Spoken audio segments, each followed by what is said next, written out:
A paz do Senhor, queridos. Estamos iniciando mais um vídeo de subsídio do seu canal EBD Fácil e Motivadora.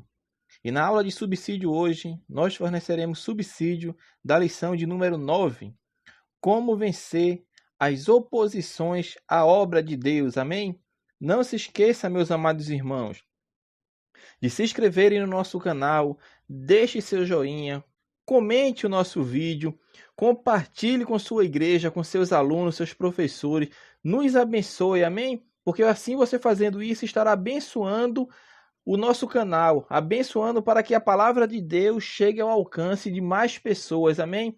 Não se esqueça também que na descrição desse vídeo nós temos acesso ao teste online e também temos acesso ao download do teste em PDF para os irmãos imprimirem e levarem à sua sala de aula, assim aqueles irmãos que desejarem, mas também pode compartilhar o link do teste online. Todos vão fazer o teste online, amém?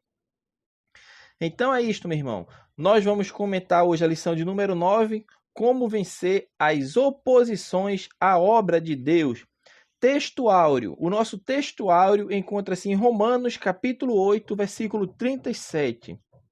Mas em todas estas coisas somos mais do que vencedores, por aquele que nos amou. Verdade prática. Quando depositamos nossa confiança em Deus, descobrimos que Ele é muito maior do que todos os obstáculos que encontramos. A leitura bíblica em classe, meus irmãos, encontra-se no livro de Neemias, capítulo 4, dos versículos 8 ao versículo 20, e na carta aos 1 João, capítulo 4, os versículos 4 e o capítulo 5, versículo 5, da primeira carta do apóstolo João. Amém? Então vamos comentar e fornecer subsídios para que os irmãos venham a crescer no conhecimento da palavra do Senhor. Então, lição de número 9, como vencer as oposições à obra de Deus. O autor nos mostra aqui na introdução que ele faz, que na lição 7, quando nós estudamos a construção dos muros de Jerusalém, nós vimos a dura resistência que foi enfrentada. Por quê? Porque os samaritanos se levantaram para tentar parar a obra de Deus na construção do muro, porque agora a investida é contra a construção do muro, porque em anos anteriores, na época do Zorobabel, eles interromperam a construção do templo e o templo ficou parado a sua obra por quase 15 anos. E agora aqui, Neemias vem, quase 100 anos depois, e vem a construir agora os muros que foram derribados. E a oposição se levantou novamente para tentar parar a construção do muro, porque agora o povo já estava estabelecido na terra.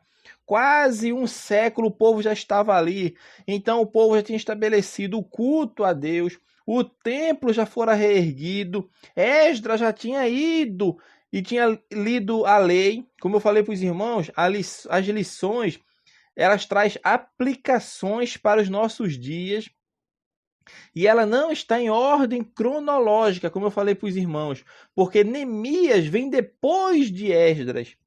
E nós vamos estudar Esdras só na lição, se eu não me engano, na lição de número 11.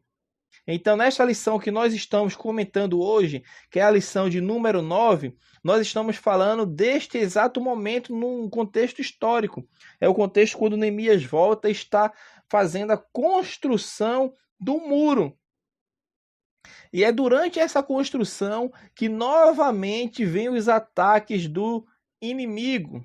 É aqueles tão conhecidos Sanbalate e Tobias que vêm tentar a desprezar através dos escárnios, de boatos, de mentira, e vem tentar fazer com que a obra do Senhor pare. Intentam até se levantar, fazer guerra contra o povo judeu. Porém, como Deus é soberano e age primeiro do que o inimigo, Deus vem e já dá o intuito deles de tentarem derrubar e parar a obra.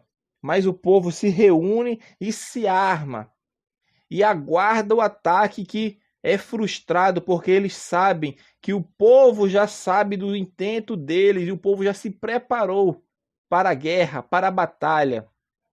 E assim eles desanimaram, não atacaram o povo de Deus, mas o intuito dele era tentar atacar, tentar matar o povo para que a obra parasse. É como eu falei em lições anteriores, meus irmãos. Quando nós nos empenhamos em fazer algo que está na vontade de Deus, as oposições se levantam, as oposições tentar parar você, tenta escarnecer através de mentira, de calúnias, de boato, fazendo tudo isso para que você venha a esmorecer e não prosseguir no cumprimento da obra do Senhor aqui na terra. Mas Neemias não desfaleceu, nem ele, nem muito menos o povo. E aqueles 2 homens que foram levantados pelo inimigo foram frustrados e tiveram seus planos derribados pela mão do Senhor, porque quando Deus se levanta, ele se levanta em favor do crente, se levanta em favor do necessitado, se levanta em favor daquele que ergue a sua voz em clamor a Deus, pedindo a Deus misericórdia. Porque se o povo de Deus, assim como foi perseverante na obra, Deus é fiel para responder e se levantar do seu sublime trono para inclinar os seus ouvidos ao clamor do servo seu. E assim Deus fez, tanto com Neemias, e faz hoje ainda. Só basta apenas estarmos diante de Deus em santidade, de coração voltado para Deus, com o nosso corpo, alma e espírito voltados para o Senhor da glória, porque fazendo assim nós alcançaremos vitória. O primeiro tópico da lição, meus irmãos, fala qual a procedência desses ataques. Está dividido em 4 subtópicos. O primeiro fala: a Bíblia revela a verdadeira força por trás desses ataques. A Bíblia nos mostra por quê? Porque os ataques estavam acontecendo, tanto naquele tempo quanto hoje acontece na nossa vida, na obra do Senhor. Os ataques vão se levantar e a Bíblia nos mostra de onde vem esse ataque. Porque às vezes a gente até pergunta, mas por que isso está acontecendo, Senhor? Se a obra é tua, nós estamos fazendo o teu querer, a tua vontade, e se levanta tantos obstáculos, tantos empecilhos para tentar impedir de que não prossigamos. Mas a palavra de Deus nos fala, conforme está lá em Efésios 6, versículo 12: não temos, meus irmãos, que lutar contra carne e sangue, mas sim contra os principados, contra as potestades, contra os príncipes das trevas deste século, contra as hostes espirituais da maldade nos lugares celestiais. Então aqui está a resposta. A nossa luta, meu irmão, não é uma luta visível. Não é uma luta que podemos nos armar de forma física com espadas e escudos. Não, mas é uma luta espiritual. Ela se dá em um campo invisível. Ela vem aparecer porque os inimigos se levantam. Deus nos capacita para que possamos resistir ao inimigo. E só através da capacitação que vem de Deus, porque a capacitação vem de Deus, a proteção vem de Deus, a armadura vem de Deus. Então, somos dependentes totalmente de Deus na nossa vida para podermos resistir a esses ataques que o inimigo vem investido, levantando pessoas, levantando circunstâncias, situações, porque ele faz isso para tentar parar você, parar a mim, parar a igreja. Porque este ataque se encontra na esfera espiritual.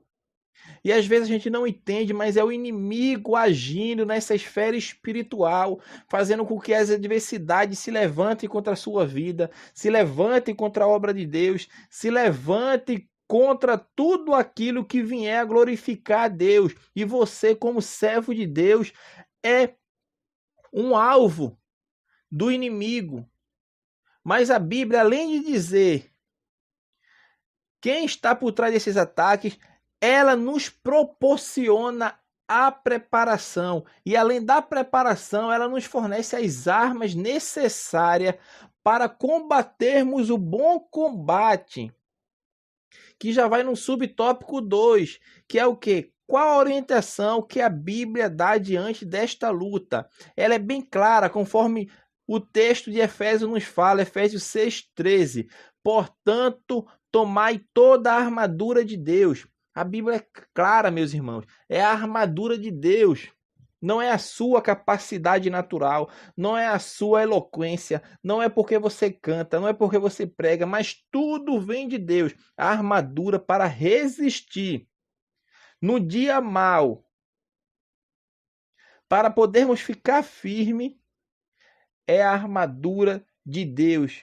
A Bíblia é bem enfática. Portanto, meus irmãos, tomai toda a armadura de Deus para que possais resistir o dia mau.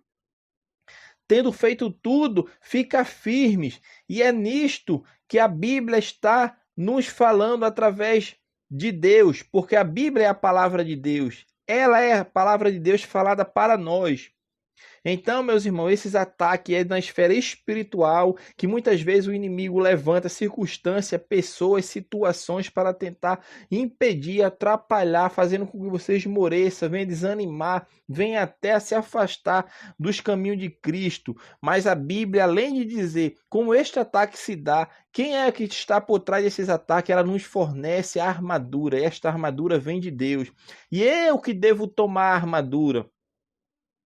Eu que devo ir atrás, eu que devo sair da minha acomodação e buscar, tomar. A Bíblia é bem clara, tomai toda a armadura de Deus. Então, meus irmãos, levante-se, tome posição, revista-se da armadura de Deus para que você possa resistir no dia mau. Porque cada dia tem o seu mal, e todo dia é um dia mau, mas o crente que é revestido com a armadura de Deus, ele está preparado para enfrentar as adversidades, as astutas ciladas do inimigo, como a Bíblia nos fala, para que possamos resistir, porque essa luta é contra o mundo invisível, como fala o subtópico 3, meu irmão. E a nossa arma mais eficaz é a fé em Cristo Jesus, a fé que nos proporciona vencer o mundo, porque nós cremos em Jesus Cristo, porque a Bíblia nos fala na primeira carta, na primeira epístola do apóstolo João, capítulo 5, versículo 5, assim nos fala: quem é que vence o mundo, senão aquele que crê que Jesus é o Filho de Deus? Então eu tenho que ter fé em Jesus Cristo, porque ele já venceu o mundo, e assim como ele venceu, um dia venceremos através dele. Porque em Cristo nós somos mais que vencedores. Então, nesta luta contra o mundo invisível, a arma mais eficaz que temos é a fé em Deus. Então, que possamos militar, meus irmãos, a boa milícia da fé, para tomar posse da vida eterna. E só assim alcançaremos a vitória, porque a palavra de Deus nos fala que sem fé é impossível agradar a Deus. Hebreus 11, 6. Então, nesta luta, as armas devem ser espirituais. Como eu tenho falado aos irmãos, não adianta pegar uma faca, um revólver, uma armadura, um escudo, uma espada, não. A batalha se dá no mundo espiritual. E se a batalha se dá no mundo espiritual, por isso a Bíblia nos fala que devemos tomar toda a armadura de Deus. O apóstolo Paulo, quando faz essa ilustração, ele está mostrando ali a figura do soldado romano e mostrando os equipamentos necessários que aquele ser, aquele humano precisava para entrar na batalha. Mas o apóstolo Paulo agora nos traz essa aplicação espiritual para que possamos entender do que possuímos e de que temos para podermos resistir a este dia mau, que é através da armadura de Deus. Por isso a Bíblia é enfática: tomai toda a armadura de Deus, para que possais resistir ao dia mau. E só fazendo isso, meus amados irmãos, é que alcançamos a vitória em Cristo Jesus. porque nós temos que estar firme, cingindo os nossos lombos com a verdade, e vestido a couraça da justiça, calçado os pés na preparação do evangelho da paz, tomando sobretudo o escudo da fé, com o qual podereis apagar todos os dardos inflamados do maligno, meu irmão. Tomai também o capacete da salvação e a espada do Espírito Santo, que é a palavra de Deus. Então, a única arma que nós temos ali de ataque, é uma arma também de defesa e de ataque, é a espada do Espírito Santo, que é a palavra de Deus. E como nós podemos manejar bem esta palavra, essa espada? É através do conhecimento, é através do estudo, é através da oração, é através do clamor, é através do jejum, é através da minha consagração, a consagração da minha vida a Cristo, porque esta luta é uma luta espiritual, e como é uma luta espiritual, só podemos entrar em campo de batalha e vencer a batalha se tomarmos essa armadura de Deus, que é o que? As coisas espirituais que vêm a nos proteger, que vêm a nos capacitar para que possamos resistir ao dia mau. E fazendo assim, nós alcançaremos vitória, amém? Então este é o nosso primeiro tópico desta lição. Qual a procedência desses ataques? Nós já falamos, essa procedência vem do inimigo e ela se dá no mundo espiritual. Muitas vezes, como eu falei anteriormente, vem a nos atacar através de pessoas, de situações, circunstâncias, mas está ali por trás um mover maligno tentando impedir que a obra do Senhor prossiga. E assim aconteceu com Neemias naquela época. O tópico 2 fala: o inimigo procura atingir a nossa fé.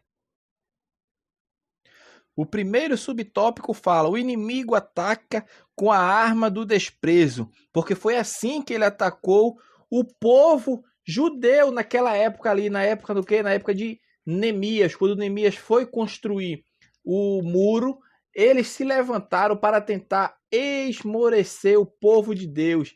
E ele fala isso em Neemias, capítulo 4, o versículo 2 fala assim: e falou na presença de seus irmãos e do exército de Samaria, e disse, quem foi que disse isso? Sambalate. Falou o quê? Que fazem esses fracos judeus? Permite-se-lhes a isto? Sacrificarão? Acabá-lo-ão num só dia? Vivificarão dos montões do pó as pedras que foram queimadas? Então, a primeira arma que o inimigo usou foi o desprezo.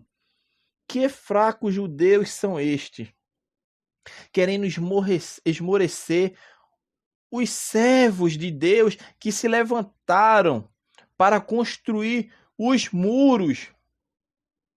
Mas a palavra do Senhor nos fala que quando estamos fracos, é aí então que somos fortes, que estamos fortes. 2 Coríntios, capítulo 12, versículo 9 e 10. Quando o crente acha que está fraco, está abatido, desanimado, é naquele momento que Deus dá força, porque é dali que você tira a força de onde não tem, porque a sua força vem de Deus. A sua força vem do Senhor que fez os céus e a terra.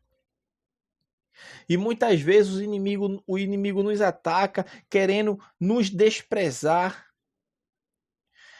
mostrando as nossas falhas, os nossos defeitos, as nossas dificuldades, mostrando que não vamos alcançar, que não vamos obter êxito, mas o Senhor está nos falando que quando estamos fracos, aí é que estamos fortes. Então, meus amados irmãos, que nós possamos nos levantar e fazer a diferença, assim como Caleb fez quando voltou de espiar aquela terra, Caleb e Josué, porque os outros era a palavra de negação. Não vamos subir contra aquela terra, porque o inimigo é grande, o inimigo é forte, eles são gigantes.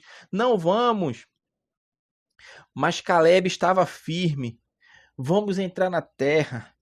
Nós vamos prevalecer contra ela. O Senhor será conosco. Não devemos temer. E assim conquistaram a terra. E assim Deus nos fala. Que fazem esses fracos judeus? Eles falaram, os inimigos, Sambalate e Tobias. Mas os judeus não desmoreceram, ficaram firmes, o desprezo vinha, o escárnio, a mentira, mas eles permaneceram firmes, construindo o muro de Jerusalém. O segundo subtópico fala: o inimigo ataca com a arma do escárnio. Eles escarneceram do povo, como eu falei aos irmãos. Então ele usa primeiro o desprezo, depois ele vem escarnecer dos judeus. Vocês vão sacrificar? Vocês vão acabar essa obra em um dia? Ficaram de gracinha, de escárnio, soltando aquelas piadas que vêm a nos atacar, piadas que muitas vezes está falando coisas que estavam no coração deles para tentar que o povo parasse a construção do muro. Mas o povo não se esmorreceu, mas ficou firme e permaneceu, porque se o próprio Cristo sofreu escárnio, trazendo isso para os nossos dias atuais, é uma aplicação para nós, para a nossa vida. A Bíblia nos fala que Cristo sofreu escárnio. Por quê? Porque aquele povo chamou Cristo de Beelzebu.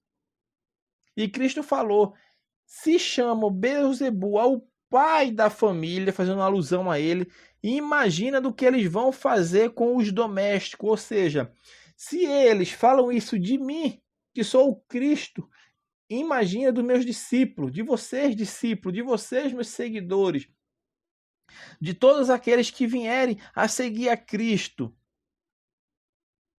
Mas é isto que a palavra de Deus nos fala. Nós devemos permanecer firme, sempre avante, sem olhar para o lado nem para trás, mas caminhando e glorificando ao Senhor, fazendo a sua obra. O escárnio vem, o desprezo vem, mas não olhamos as intempéries do mundo, as intempéries que vêm nos alcançar e vêm nos atacar, mas possamos resistir firme, com o escudo aqui, usando a espada, usando a couraça, o capacete e as sandálias do Evangelho da Preparação da Paz, e vamos seguir, prosseguindo e dando glórias e aleluia a Jesus, que é o Rei dos Reis e Senhor dos Senhores. O inimigo também, meus irmãos, ele chama a atenção para a imensidão da tarefa. É o finalzinho do versículo 2 de Neemias 4, que fala: vivificarão dos montões do pó as pedras que foram queimadas. Ele mostra a situação precária que está a cidade, os muros da cidade. Ele mostra a situação difícil de quão grande é essa obra, mostrando para o povo de Deus que a obra é grande. Não adianta correr, não adianta tentar levantar. Vocês não vão conseguir fazer isso em um dia. Vocês vão levantar dos montões, aí esse povo vai fazer os muros. E assim eles falaram. E no versículo 3 do capítulo 4, fala assim: estando com ele Tobias, o amonita, e disse: ainda que edifiquem, vindo uma raposa, derrubará facilmente o seu muro de pedra. Olha como era tão grande o desprezo e o escárnio que esses homens faziam. Diziam: a obra é grande, vocês não vão conseguir fazer, que a obra é muito grande. Essa obra é muito grande para vocês. Não cabe a vocês, vocês não terão condição, não terão uma capacidade de fazer. Isso Sanbalate falando. Aí depois vem Tobias e fala: talvez, se vocês até conseguirem levantar o muro, facilmente uma raposa vem e vai derrubar esse muro aí. Era o desprezo, era tentando desanimar o povo, desmotivar. E o inimigo ali estava mostrando isso: a obra é muito grande, vocês não vão conseguir fazer. Sanbalate falava: a obra é grande, vocês não vão conseguir fazer. Olha a imensidão da obra, vocês vão conseguir fazer isso? Vão nada. Vocês não vão conseguir fazer, é muito grande essa obra, vocês não têm a capacidade de fazer a obra.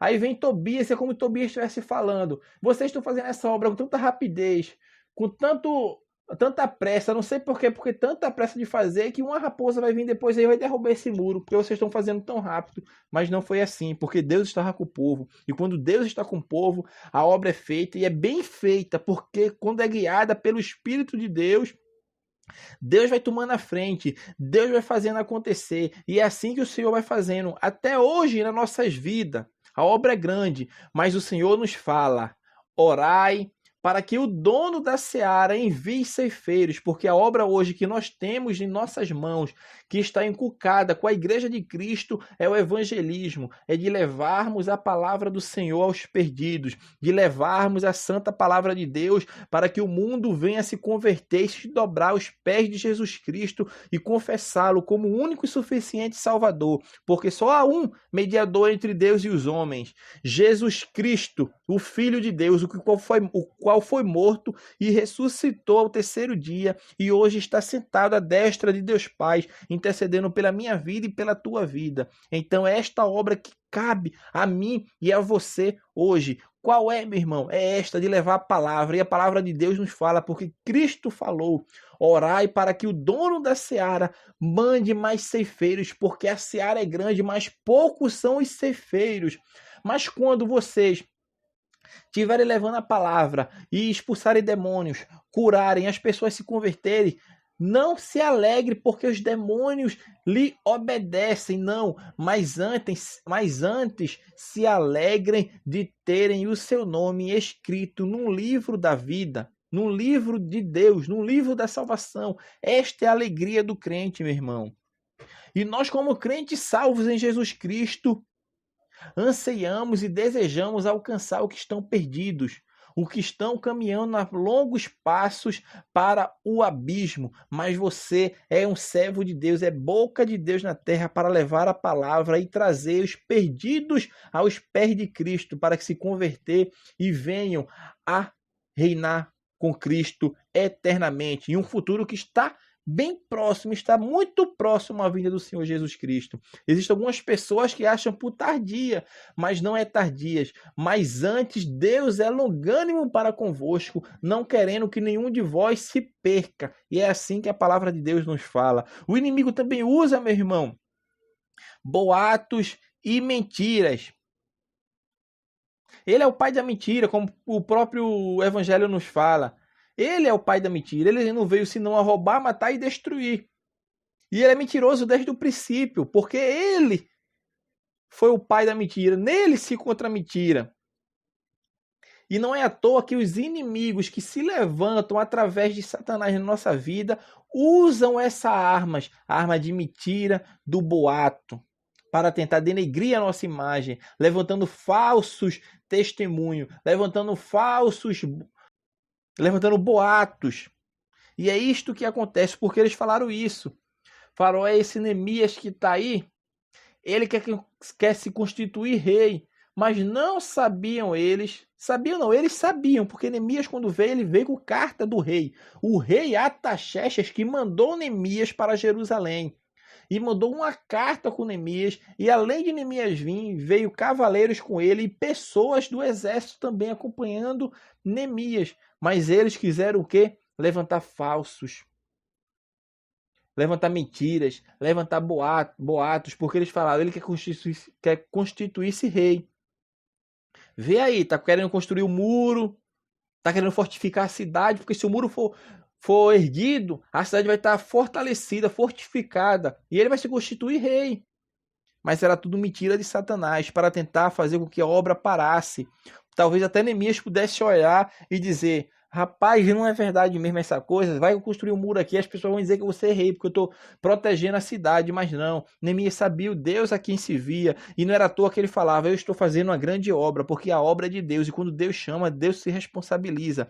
Então é assim que o inimigo muitas vezes vem aí nos atacar, meus irmãos, através do desprezo, através do escárnio, mostrando que a obra é muito grande e nós não vamos ter condição de fazer, levantando mentiras, fazendo boatos, e também com astúcia, porque eles são astutos, porque a Bíblia nos fala: tomai toda a armadura de Deus para que possais resistir ao dia mau, tendo feito tudo, ficar firmes. Então nós temos que resistir às astutas ciladas do inimigo. Então, se é astuta, ele usa de astúcia. E astúcia era o que os samaritanos usaram, porque os samaritanos: vem aqui se congregar com nós, vem se alegrar junto com a gente, vamos fazer uma festa, vamos nos alegrar. Mas o intuito deles era querer matar Neemias e matar o povo. Mas Neemias falou: eu estou fazendo uma grande obra. Neemias 6, versículo 3. Eu estou fazendo uma grande obra, não poderei descer.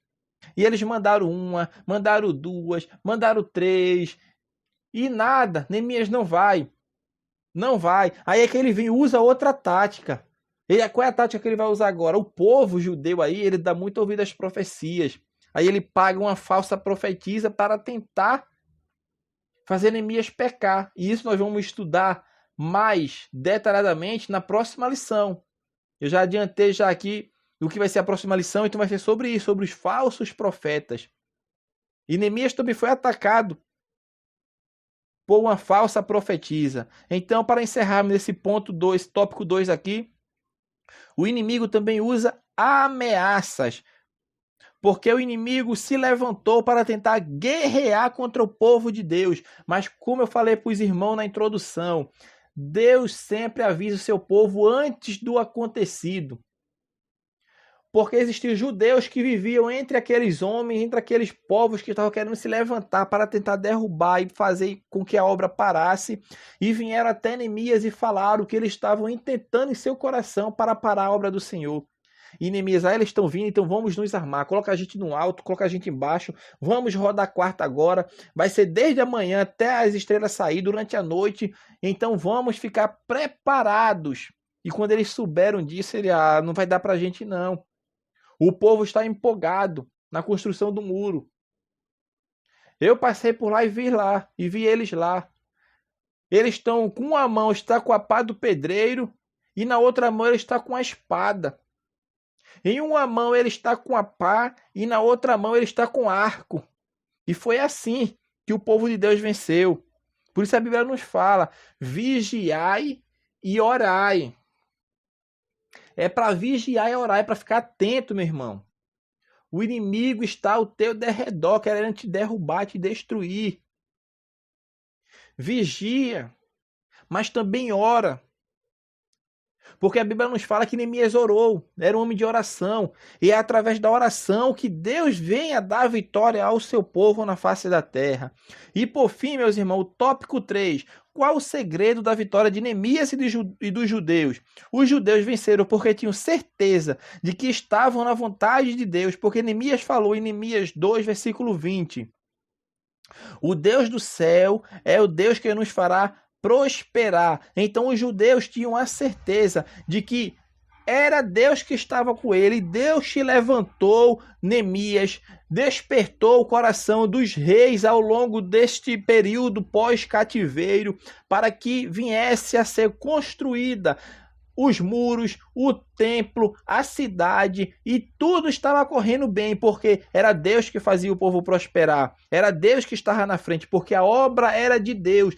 E quando a obra é de Deus e você está empenhado como instrumento dele, Deus se responsabiliza pela minha e pela tua vida, para que prossigamos e andando, cantando e dando glória a Jesus na terra. Amém? Então os judeus venceram também pela oração. Eu falei agora há pouco, então vamos falar também. Os judeus venceram porque oraram. Neemias 4:4 fala: ouve, ó nosso Deus, lembra-te de mim para o bem. Lembra-te, meu Deus, de Tobias e Sambalate, que é aqueles dois homens que se levantaram como dois instrumentos de Satanás para tentar fazer com que a obra cessasse, com que a construção do muro parasse. Mas Neemias eleva a sua oração a Deus, porque o crente tem que fazer assim, não é tomar frente não e tentar resolver do seu modo, do seu jeito, mas não, ele está sofrendo afronta, está sofrendo desprezo, escárnio, boato, falso testemunho levanta contra ele, mas ele vai orar a Deus. Ele vai orar a Deus, ele apresenta a Deus. Ele não vai tomar iniciativa, não vai tomar ação, mas ele vai orar a Deus. Ele respira fundo. Talvez você até queira tomar ação, mas respire. Conte de 1 até 10 na sua mente. Apresente a Deus. E Deus vai tomar a frente, Deus vai tomar a direção. E assim nós devemos fazer, meus irmãos, orar, elevarmos o nosso pensamento a Deus, orarmos a Deus para que Ele venha fazer acontecer na nossa vida, porque nós também devemos orar. Os judeus venceram pela oração e você vê grandes homens de Deus que vão buscando a Deus em oração. E é através da oração que Deus vem a fazer o impossível acontecer. Quando o crente ora, o crente tem vitória. Quando o crente ora, o crente não é enganado. Quando o crente ora, o crente não é iludido. Quando o crente ora, o crente não é engoldado pelas concupiscências da carne. Quando o crente ora, meu irmão, ele anda em espírito e em verdade. Ele é guiado pelo Espírito de Deus. Ele sabe a quem está seguindo. Ele sabe por que caminho deve ir, por que caminho não deve ir. Porque ele está alinhado. Ele está em comunicação diretamente com Deus. Ele é uma pessoa que tem comunhão com Deus. Ele é um amigo de Cristo. Ele anda com Cristo e Cristo guia. E é assim que a Bíblia nos fala, e é assim que Deus quer, que possamos orar. Orar com perseverança, seguindo a Deus, sabendo o que Ele quer para a nossa vida, buscando a sua vontade na face da terra. Porque assim como a oração do Pai Nosso nos fala, que seja feita a tua vontade, assim na terra como no céu. Então que a vontade de Deus seja feita aqui também na terra, e é através de você que isto vai acontecer. É através de você que Deus vai agir na terra. Então que possamos permanecer firme em espírito de oração, porque o Espírito Santo está dentro de nós e muitas vezes nós não conseguimos orar, mas a Bíblia fala que Ele ora por nós, tem gemidos inexprimíveis, mas tudo está subindo ao trono da graça como cheiro suave. E isso está tudo sendo depositado naquele cálice ali das orações dos santos. E Deus quer usar você e quer usar mim através da oração para alcançarmos a vitória. E a vitória do reino de Deus é a nossa vitória. Então que possamos, meus irmãos, orar a Deus no momento de adversidade. Mas não é para orar porque chegou a adversidade, não. É orar porque você é um crente de oração, porque você é uma pessoa de oração. Então é assim que devemos orar. Não vamos orar porque a adversidade chegou, porque a adversidade bateu a porta, não. Mas o crente que está sempre em oração, quando a adversidade bate, ele sabe em quem ele tem crido, ele sabe a quem ele deve recorrer. E é assim que acontece. Quando a adversidade vem, o crente leva a causa a Deus e Deus vai resolver. Não tenha dúvida disso, meu irmão. Use a fé. Você tem fé em Deus. E é isto que Deus quer. Que nós possamos crer e confiar nele. Porque não basta apenas crer. Nós devemos confiar. Como já diz uma história, quando teve aquele homem, um malabarista, querendo passar de uma montanha a outra, naquela corda bamba, com uma bicicletinha, ele foi e voltou.